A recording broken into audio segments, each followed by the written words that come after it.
পারে। দিন দিন এভাবেই মুহাম্মদ সাল্লাল্লাহু আলাইহি ওয়াসাল্লামের জনপ্রিয়তা এবং ইসলাম প্রসার দেখে আবু সুফিয়ান এবং তার লোকেরা নবীজির উপর আরও বেশি হিংসা করতে থাকে।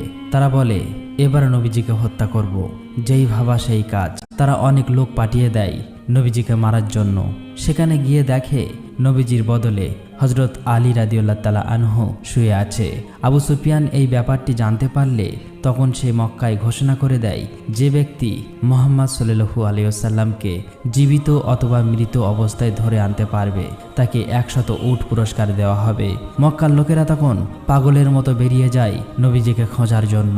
খুঁজতে খুঁজতে তারা একটি গুহা দেখতে পায়, কিন্তু তারা গুহার মুখে গিয়ে দেখতে পায় একটি মাকড়সার জাল বাসা বেঁধে আছে, যা দেখে বুঝতে পারে এই গুহায় অনেক দিন ধরে কেউ প্রবেশ করেনি।